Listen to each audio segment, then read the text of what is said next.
lead singer of the critically acclaimed band Hole. Our first guest happens to be a very accomplished actress. Her new film, Man on the Moon, opens this Wednesday. I saw it. It's an amazing movie. Please welcome Courtney Love.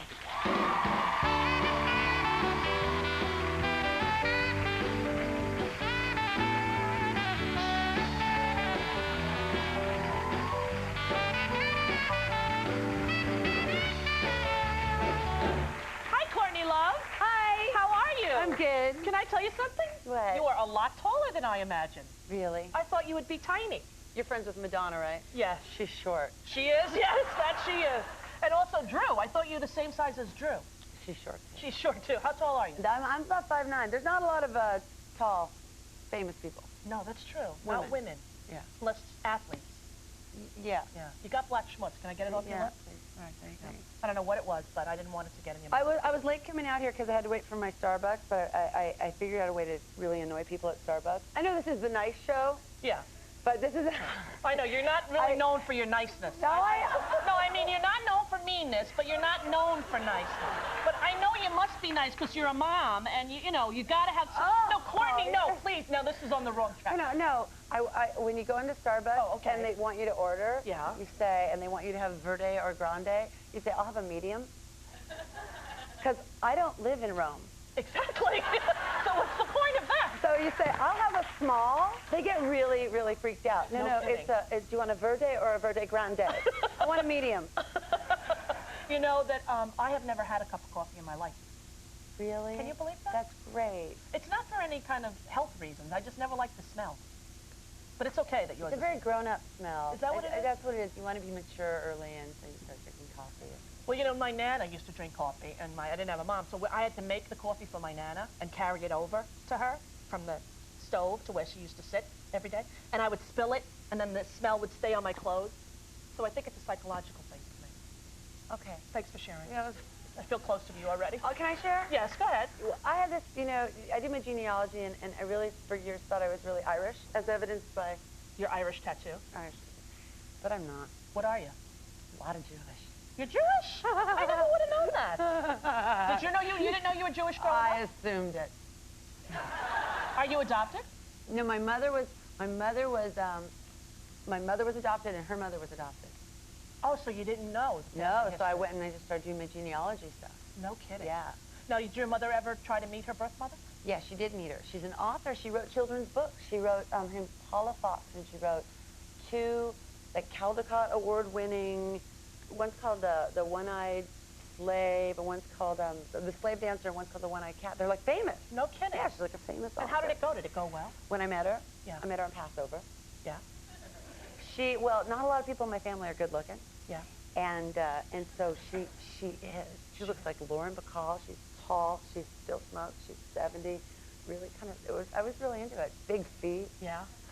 That's probably where you get your height from. Right. Grandma. Very New York intellectual. Yeah. Like the writer's writer. I was like so happy. Now, are you crafty? I don't think you are, but I'm asking. See, that's so funny that you think I'm not. I just think and you think not. I'm mean, and you no, think I don't I'm not think crafty. You're mean. No, Courtney, wait. I didn't say you were mean. I said you're just not known for being overly But nice. you know, you get up on stage, Rosie, and you got like 15-year-old kids, and they're just then you go.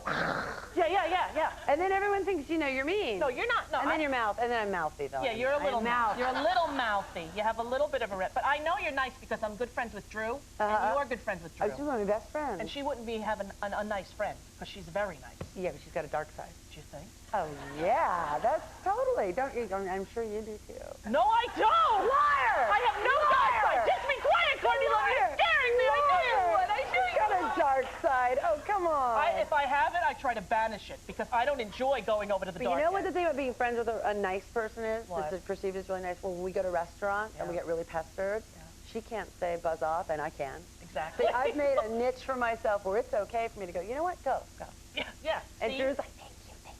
Right, that's what I would do too. I go, I really would prefer not to. I just, you know, I'm gracious, and I don't have to do that. No, see, I could learn but from you. But I choose to do it. You know, I choose to do it. I choose to be gracious sometimes. How do you enjoy motherhood? Is it on your top 10 list of experiences? Absolutely, yes. and it's you know, as she gets older, it's really about not embarrassing her. Exactly. So if I pick up the phone and it's like, I really want to do a Disney voice, but it has to be a hero. I don't want to do the villain Disney voice. I'm not going to, embarrass her that way. Did you make a call and tell them you Yeah, I wanted did, and they offered me a villain. They offered you a villain. See, again, it's the image of not nice, you know? It's that, I know, but see, that's why in movies I won't do unnice, for one thing, because I already do it in my day job. I mean, that's true. There's a lot of energy from being not nice. Yeah, and it's a big stretch for you to be nice, so acting is a Oh, talent. God. I don't mean that in a mean way. I mean your persona. And the same way, if I had to play someone mean, it would be harder for me. Tell me about your crafts, Courtney. Okay, so I make dolls a lot. Yeah. We make dolls. We make little dolls out of clay. You make them and bake them and put them in the oven. And I love that, yes. Make little dolls. And I also collect Kiddles. Little Kiddles? Do you know what Kiddles are? Little Kiddles? Because Liza didn't know. Your producer didn't know what Kiddles were. I'm obsessed with them. I go on eBay. And Courtney, I have so many. Really? I will give you some. the Kiddle colognes. I like know, the in Kiddle the perfume colognes and the little bottle. coke. Oh, I love Do you know them. what? They don't smell anymore. Yes, they do. If you get them fresh off eBay and you get like the mint ones, you can open and get that. Still get plastic, that thing. Yeah, that's nice. Nice smell. I have some. I will give you my doubles. No, yeah, you really? Only You my have to tell doubles. me what you've got. Because I I have a good collection. I have a complete collection. Okay. I've been collecting for years, Courtney. I'm no new upstart eBay collector. Yeah, but are you a Barbie person? Because the Barbie people are crazy. Like when I go on eBay and the Barbie people, they just start outbidding like insane. Yeah, There's one on there, Erin Bear. I'm gonna get you. Yeah, Erin Bear. I've seen her too, actually. Erin, you have? On eBay, yeah. Yeah. The Flatsy doll I wanted, she got. Right, right. And she gets a lot of my Kiddles. She's like after me on Kiddles. Do you have the Kiddle carrying case? I do. Oh. And I have some of the rolling Kiddles. Yeah, yeah. And Kiddles rule. Kiddles Yeah. are Did great. you have them when you were a kid?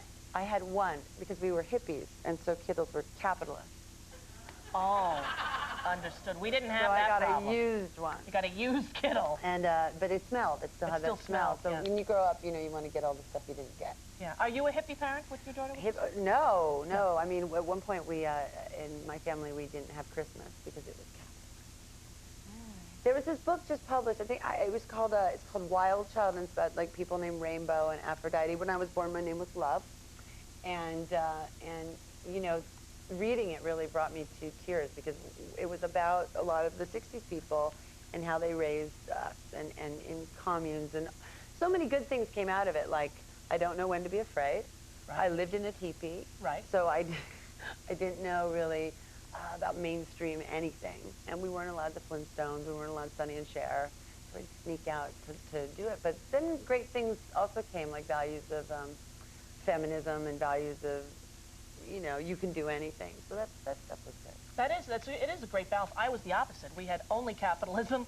Right. Captain Crunch, Total TV. Right. See, I 24 never hours got. a day. Well, see, now what's happened is I noticed that my daughter has never had crappy cereal. And I looked up in her cereal drawer and I'm like, she's never had a shot at crappy cereal. For some reason, her nannies, between me, we've always gotten her like whole wheat.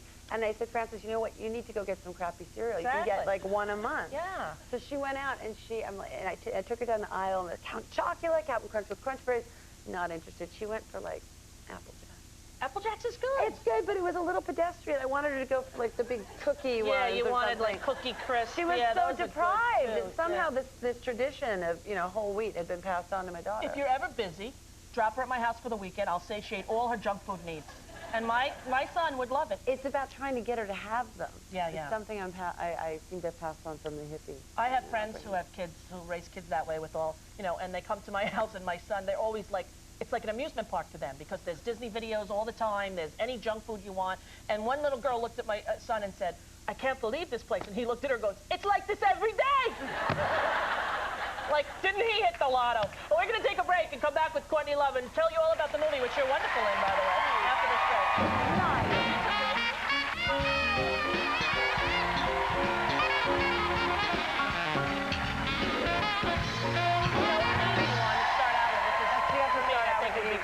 Back with Courtney Love, who's crafty. I'm delightful. Delightful to know that. I do a lot of glitter work too. On my body, Yeah. on my shoes, on my hair. You ever do a decoupage? Of course I've done decoupage. See, You know, you it's and just I. because I stand up and go, this is Yeah, what yeah, you think I know. No, stuff. it's you and I think we could be good friends. Yeah. Exactly. Now, your movie, did you always want to act? Because you're an amazing actress. See, you don't even know this. Well, yes, I did. Okay. What should of I course know? You know. I know. I just know that you're a rocker and you have a beautiful I know. baby, and then When Tatum O'Neal won that Oscar, Yeah. when she won that Oscar, Uh-huh. do you remember when Tatum O'Neal won the Oscar? Yeah, I do. I ran away from home 2 days later. They found me like in Coburg, Oregon. I lived in Eugene, with my suitcase. I was going to Hollywood.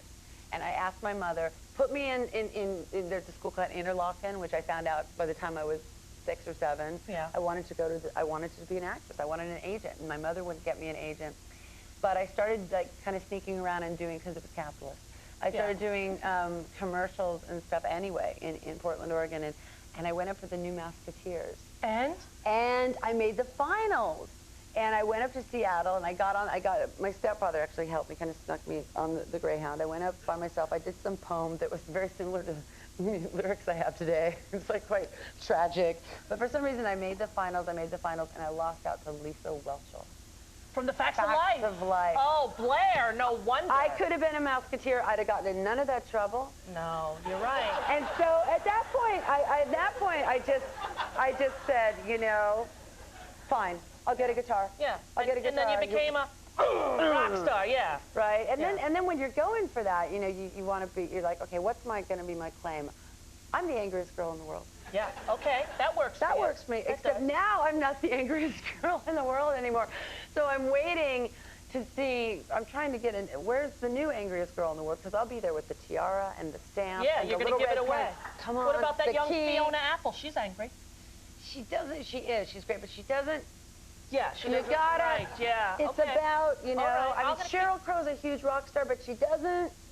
You're right. You got to get it's got to be about that. And I think we have this, there's a new Chelsea doll. Mattel put out a Chelsea doll, and Chelsea's got Doc Martens, and she's got a guitar, but it's an acoustic guitar. Oh. Because girls have been rewarded right now with Lilith playing acoustic music. Now, my drummer, Sam, who went to the Manhattan School of Performing Arts, and she's from Queens. Yeah. And she's 23, and she's one of the best drummers in America, and her parents were smart enough to let her, to encourage her, and she's incredible. She was on VIP, and she played with Tommy Lee, and this was her big dream in life, Tommy Lee from Motley Crue, and she's just so fortunate that her parents encouraged it. I mean, because it's kind of like encouraging your daughter to be in the NFL. In some ways. A little bit, because I played the drums, and when I was in 5th grade, I signed up for the drums, and my mother wouldn't let me. And and then I lied and told her it was percussion. It wasn't drums. And then I faked her name on the permission slip, and then she died. And after she died, then I was allowed to play drums. Right. But I kept thinking that. Were you any good? Yeah, I played. You know who else played drums? Tipper Gore. No way. Tipper Gore was an all-girl band. I don't believe it. It's an absolute fact. There's a 45 single. I'm trying to find it. I'm trying to find it on eBay, in fact. And I forget the name of them. Oh God, Rosie, I forget the name. Tipper Gore had an all-girl band in the 60s, and they were kind of. In the 60s, punk was a kind of more garage sound thing, but it was called punk. She was in like an all-girl punk band. If you see one on eBay, bid it for me because I want that. The Tipper, there's a single. Okay, now we're going to take another break and come back because Courtney Love's going to be here the whole show. She's obviously very chatty and much more enjoyable than I had anticipated. So we'll be back with Courtney Love right after this. Man on the Moon opens December 22nd, and it is a wonderful film. Jim Carrey stars along with Courtney Love, and you're very wonderful in this movie. Thanks. You really are. You sort of understated and play Andy Kaufman's girlfriend. I play a girlfriend. Yeah. My first girlfriend. Yeah. And did you know the woman you're playing? Did you meet her? Yeah, she was on the set the whole time, and she was really nice. And when I say I played my first girlfriend, it's hard to play a girlfriend because, you know, there's villains and hookers and junkies and wives and girlfriends. And so when a good one comes along, it's like Kidman and then Paltrow. And then, you know, I'm like way in the back going, come on. Come on. But you did it, and you did it well, I must say. No, I really embraced it because this was a good girlfriend. And, you know, it's just sort of, after doing that for so long, it's sort of hard, you know, there's a whole really nice part of my life, and it's like, well, should I show that? Yeah. You know, and it was really, really fun to Well, do that's it. how I knew, too, that you were nice, because you couldn't access that if it wasn't innate somewhere inside of you, you know? Yeah, but isn't it funny how, like, when somebody's a movie star and they always play nice, everyone likes them, and then there's, like, a movie star who always plays villains, and everyone gossips mean about them? That's true. That's the interesting thing? Well, you know, Ray Fiennes, when he was in Schindler's List, I couldn't enjoy him in anything else for 5 years, because I kept thinking that's that Nazi. That's that you know what I mean? That's that Nazi guy. Well, yeah, there's that rock star. Now, you didn't know Andy Kaufman? You're too young. I don't No, yeah, because I met him when I did not stand-up. much. Yeah, I knew him on the comedy circuit, and he was a very unique individual. Did he freak you out? Well, he was strange. You know, he'd go up on stage and purposefully bomb just to, you know, he was his own audience, I think. And I think he got like kind of darker. I think he got darker like later, but I don't know. Jim Carrey did stand-up as well, and he did it for 18 years. And, you know, you're in a band, you think you're so cool. You're going around in your van, and you've got your posse of Amazon girls, and you paid your dues. But when I talk to stand-ups, I mean, he did stand-up for 18 years, Jim Carrey. So did I. Okay, and I can't even imagine going in and, like, just being people-pleasing, people-pleasing, people-pleasing. And, you know, when you do that, yeah. Sorry, I'm getting really tired. I want to do it again.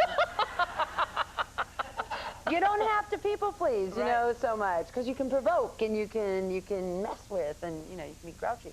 But when you're doing stand-up, you know, you have to nail it. And Jim said that because of Andy and seeing Andy, some nights at the comedy club on like his third set, he'd like break a bottle and chase everyone out of the room. Yeah. Do you know what I mean? Yeah.